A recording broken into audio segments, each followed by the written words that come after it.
Hey guys, I've got a really cool guitar chat for you today. So just a few days ago, I met Nita Strauss in person, and some of you may have saw my pictures with her online on Facebook and Instagram and all that good stuff. But she was here in Tampa at Replay Guitar Exchange giving us a free guitar clinic. Now she's been going around to different cities giving these guitar clinics, and she just had a wealth of insight and inspiration. And I want to share some things that I learned that night with you because I think it's going to help you as well. Now real quick, if you don't know who Nita Strauss is, she's probably most notable for being the touring guitarist for Alice Cooper from 2014 to this year, 2022. She's also known for her work with the Iron Maiden cover band, the Iron Maidens, and I believe currently she's touring with Demi Lovato, and she's focusing a lot more on her solo work as well, which is cool. I got to hear some of that, and her solo stuff is absolutely awesome. The first thing I'm going to share with you guys that I learned from Nita Strauss that night was that she is disciplined and she is a hard worker. She's going all in.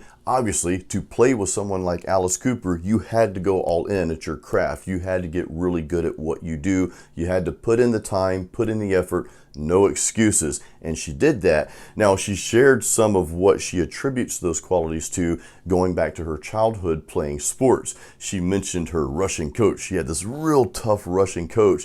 Well, she won this competition. I forget the sport it was in, but she won a competition one year. Then the following year, she did not win. And she's like, "Coach, why didn't I win this year?" And her coach simply said, "You didn't work hard enough." That really spoke volumes to me. You guys know I talk a lot about this type of stuff on my channel here. You've got to put in the time, guys. You've got to put in the hard work. And Nita clearly went all in early on in her career as a guitar player. This is what she wanted to do with her life. It's what she set out to do. And she did it. And I just want to quickly elaborate on this. You guys remember just a few videos back, I talked about decision making, right? I talked about how my 20s were kind of a waste because my decisions, whether they were good or bad, most of them were kind of bad, but my decisions did not align, did not support the vision that I had for my life. I don't want you guys to reminisce in the past. We don't want to live there. Remember, there's a reason why our windshield is so much bigger than our rear view mirror, but you have to understand that you do have to put in the time. You have to work hard. You have to make that decision that this is what you're going to do,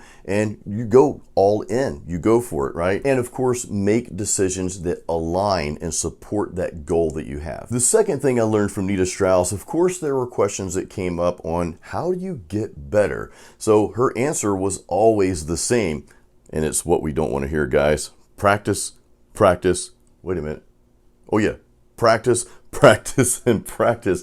Then the questions started to become a little bit more elaborate, and it was questions in regards, and these are good questions, guys. These are legitimate questions, but someone asked, what arpeggios do you practice? Do you have any specific ones you practice? What modes, what scales, and those types of questions. And her answer was very interesting. There were two things that stood out here. Number one, she practices by playing what she's working on at that time. And she went on to say, for example, if I'm touring with Alice Cooper, when I'm in my tour bus and jamming or practicing, I'll be working on or practicing to whatever project I'm working on, like her solo album. She's practicing to what's relevant at that time for her. Now, she also mentioned backing tracks. She'll go on YouTube and she'll just find a backing track in like A minor or whatever key, and she'll just jam to that. Now, you guys have heard me talk about that in many of my videos, especially on improvising when you're playing, and she's really big on that too, by the way.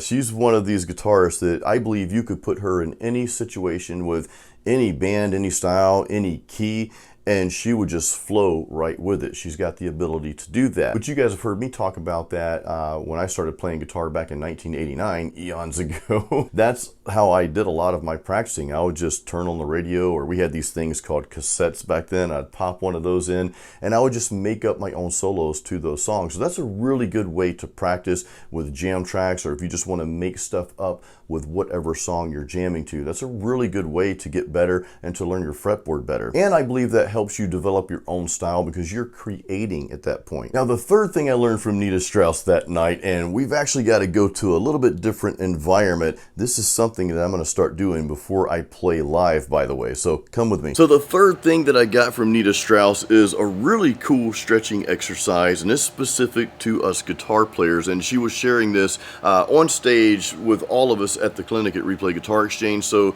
she had us stretch out our hand, the hand that you fret with, and just hold it straight out. And what she wanted you to do is also kind of push your shoulder outward. Okay, I'll give you the side view here. So you're pretty much extending as far as you can, and then try to make your hand go back, make your fingers go back towards you as much as possible. You'll start feeling it all through here. And then she wanted us to kind of rotate our hand after that. So rotate it this way, rotate it that way. I can't go that way too far. And then do the same thing, I believe, with your fist. Ball your fist up and just kind of go around. I think she said clockwise or counterclockwise. I don't recall quite, but you could just rotate it around like that. So you already feel that working. After that, next, she said hold your hand straight out away from you to your side like this. Same movement here, right? Pushing your shoulder kind of out there a little bit. You really start to feel it as you pull your hand back towards you. See how my hand's straight like that, right? So you really start to feel it. And then she had us look to the opposite side and then push that shoulder out even more while you're, flexing that hand back towards you. And you can really feel it all throughout here, your entire arm. And she's like, you should be making a this is not comfortable face while you're doing this. And you can do the same thing with the other arm. So you guys know I'm big on stretching. I do some sort of deep stretching for lower back and hams 3 to 4 nights a week. This was a type of stretch I've never seen or heard of before. So Nita, thank you, by the way. I'm going to start doing this, and I have been doing this. You guys know I play out like 2 to 3 times a week. So this is something that I've added to my pre-show routine. I'm going to be doing this before every show. I do notice a difference. I've got more flexibility already just in the few days I've been doing this. Guys, let me know in the comments which of these 3 things that I just shared with you from Nita Strauss, which one has the greatest impact on you? Which one speaks to you? Was it number 1, the fact that Nita is extremely disciplined, she's a hard worker, and she goes all in? Was it number 2, when it comes to practicing and getting better, play what you like, play what you enjoy? Nita mentioned that playing guitar is supposed to be fun, hence playing, right? It's not supposed to feel like you're in a classroom. Or was it number 3? Was it the stretching exercises? I want you to try those, by the way. And Nita, if you happen to watch this video, I just want to say thank you so much for coming to Tampa, to coming to Replay Guitar Exchange. It was an honor and a pleasure having you here.